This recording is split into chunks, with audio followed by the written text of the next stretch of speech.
I assume you watch volumes of Xavier tape at this point. What do you see? Obviously, they can make a lot of threes. Yeah, they've done a nice job making some adjustments. After the Santa Clara game, you could see they made some adjustments to lineup, some adjustments to the style of play. And the shooting at every position is very noticeable. The passing, the movement offensively, they're very positionally sound defensively. Yeah, they've really improved as a team here over the last 2 or 3 weeks. It's been very noticeable on tape. How difficult is it when a team has a 4 and 5 that shoot the number of threes that they do and stretch you out and kind of play more of a 5-out style at a high major level? I know you're used to it in the bye game sometimes. It's just it's unique. As you mentioned with your question, it's unique to have the majority of lineups where the 4 and the 5 are prolific three-point shooters and decision makers. It's not unheard of in today's game. I think we have lineups we can do that too, but the majority of their lineups, those two guys, I think both of them made 5 in a game already, or 5 and 4 respectively. So, yeah, that's unique and something you certainly have to prepare for. Is a part of you looking forward to seeing how your team reacts to such a hostile environment, like going in and Centos and how they manage the ups and downs of this rivalry game? Yeah, I think, we all are, the games are fun, right? As competitors, and the moment that the games aren't fun, then you guys can catch me on the first tee. Seriously, like, the games are fun, and so then, the higher the level of the game, the more excitement there is. So yeah, there's always excitement for all. We're going to play a ton of big games, and they all matter, and they're all big to me. But the Big 12 games and the Power 4 games and the games in big environments, yeah, that stuff's fun. There's no coach speak here. That stuff's fun. Competitors enjoy those type of things, and yeah, I think there's excitement about that. What did you learn? Obviously, Xavier completely different this year, new coach, new team entirely. But what did you learn from winning last year about this game? Yeah, I don't know if I have a great answer there. I just think that experiencing, the game now for a handful of years, I think I have an appreciation for what it means to this community, the importance of it historically. Again, we're going to play a lot of big games and a lot of meaningful games. I don't even mean to say that none of them are meaningful. They're all meaningful, but we're going to play a lot of games where there's a lot of excitement. But this one's special because it means so much to Cincinnati. And I've learned to really appreciate that, respect that, and just, appreciative that I get to experience a rivalry like that. When you're going into a big game, especially the Crosstown, how do you balance as a coach? It's a nameless face opponent versus, hey, there's some extra juice to this one. Again, it'll sound like coach speak. It's not. I think the things that matter, they matter whether you're going into the Crosstown Shootout or whether you're going into, your second week of preseason practice. Like, the things that matter, which is getting better every day, winning the details, investing in the things that you value. That's what you're going to spend your time and attention on. So things don't change a lot, but there's a different feeling in the air. In weeks like this, I've learned that around here, because all of a sudden you walk in here and there's a lot more people sitting here and there's a lot more cameras. And so I think there's a different feeling in the air. There's an excitement, as Keegan mentioned with his question, but the way that you approach it, a lot of it's very similar because you stick to the basics and your values. Coach, when you look down at this matchup, the Crosstown Shootout every year, you kind of see between rosters of guys who have been in this matchup 2, 3, 4 different times throughout their college career, but what's so unique about it this year is Day Thomas is the only guy on your guys' side with more than 1, 2 Crosstown Shootouts under his belt. Xavier has nobody who's played in this matchup before. Essentially, how unique is this matchup this year with the new rosters, new landscape of college basketball? I'd just say that's unique historically, and it's normal in 2025, And again, I don't get into the business of complaining or anything like that. And my job is to get better today and get our team ready to play. But that's unfortunately unique historically, but normal now. You mentioned Xavier's ability to shoot the ball. What type of other challenges does a guy like Trey Carroll present for you guys?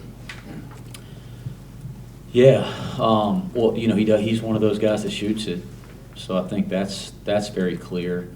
But he can do quite a bit more, and there's times watching the tape where he's got the ball coming over the 10-second line as to kind of trigger in the beginning of their offense. They'll just throw it to him in the backcourt. He can drive it. He can finish. We talked about his shooting. He can play make. He's a really versatile player in the front court for him and presents a lot of problems for opponents. What has Baba told you about Trey, and what is their relationship? And does that make that more interesting? There's two guys that played together last year. I haven't had a conversation with Baba about it yet. I'm sure that the Jalen Stowe, who has the scout, I'm sure he's asked Baba questions because he's in charge of the personnel and the scouting report of personnel. But personally, I haven't talked to Baba about it. They've obviously made, you talked about the roster change or the lineup changes that they've made. They've gone for more skill over some of the size that they had at the beginning of the season. How much do you look at that and say maybe there's an opportunity? They haven't been great, 2-point defense, get downhill, try to be aggressive and do the things that defensively they've shown to be uncomfortable with? Yeah, I think it's normal in every game, Chad, to try to build an offensive game plan without losing the essence of what you're trying to do every day. I think that's like the real craft to game planning in college basketball is like you got to be you, and you got to do the things that you work on all year and let your players be themselves. And then you got to try to find some edges, and that's every game. With them, it's easy to say that when you kind of look at like the lineup changes, as you mentioned, but they're really positionally sound defensively. And so if you've looked here at these last couple games, when you drive the ball, they do a good job of coming out. It's not just easy to get downhill. They've done some different things in pick and roll coverages to keep people off balance, whether they're hard hedging or getting back. They're rotating well. Like they have, you mentioned they might not have traditional centers because they can pick and pop and shoot out there, but they have really good positional skills. And I think the guy that starts at the 3 is 6'9", and some of these guys you hadn't seen in person, but it appears on tape they're big and they're back in good position defensively. So it might sound smart, but it doesn't look as easy when teams have put their head down and just tried to bull their way to the paint in the last couple games. I don't know how much you followed Richard Pitino's career before coming to Xavier, but what stands out to you about his coaching style? Yeah, it's funny. I've known Richard a long time. Have a lot of respect for him. Think a lot of him. I think at one point we were both two of the youngest guys in this as head coaches for years. We were both in our 20s, I believe, or early 30s. It's been a long time now, but so that was always something that came up years and years ago. But no, I have a good relationship with Richard. Think highly of him. And I've had that relationship long before he was the coach at Xavier, right? But, just always watched his teams when he was, I think, at Florida Atlantic, then Minnesota, and then I was really impressed with the job he did at New Mexico. And then here early in the season, just a really nice pivot to make a change, and they're playing better, but he's a terrific coach and, somebody I've always had a good relationship with. Anything else for Coach? How much do you look at, they've mixed in some zone, they haven't played a lot of zone. Is that something you have to spend an equal amount of time on? Yeah, you guys are getting into the X and O's today. That's good. They jumped into a 1-3-1 in the last game, right? No, I think that's the normal stuff.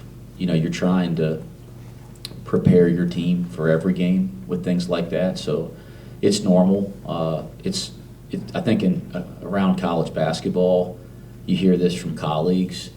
When you've coached guys for 2 and 3 and 4 years, you have everything ready, right? You're like if we saw the 1-3-1 and we hadn't covered it, Day would know what to do, but nobody else would, right? We had a guy in the game, last game, this is our tired signal. So if you know, a player, if they point their fist at the bench to me, that says I need a sub, I'm tired. And we have a rule about tired signals where if you give a tired signal, which we love because that means you played your tail off, you keep playing your tail off until the next whistle blows. And then you can put yourself back in the game. So you can you get your blow and walk. Now you can't trick the system. Like you can't know your rotation's about to be up and give the tired signal. We don't allow that. But you guys get the idea. Somebody plays so dang hard that they can feel it, try to give the tired signal, come out of the game, and then walk back to the table and we'll put you in. You tell us you're going back and we'll put you in. And it's something I've done my entire career. Played for a coach that did that, and I really respected it. So I say that because we're in the last game in an out-of-bounds situation, and Bob Miller's looking my way doing this, and he was really calling out a defensive call. And I thought he was giving the tired signal. So, immediately you want to get them out, right? Because that means they're too tired. So, and he hadn't played in 8 days. So you send somebody to the table, and he's going like he didn't understand. I'm like, you gave me the tired signal. I said, no, I didn't. Well, hell, I didn't want to take Bob Miller out of the game. So it just stuff like that. And you can laugh about. I mean, I laughed about it during the game. That's the kind of stuff in today's college basketball that we're all kind of dealing with in the first 2 months of a season or the first 6-7 weeks of a season that you only dealt with in the first year of a job before, right? That's like year one stuff. But most of college basketball's dealing with it. So if it goes into preparation too, right? You can only do so much in the time you have. You try to focus on the nuts and bolts, but you also try to prepare for the game. I'd say that 80% of us are in the same boat. Now the cool thing is when you get to January, people catch up, and we'll make sure we're tight by January.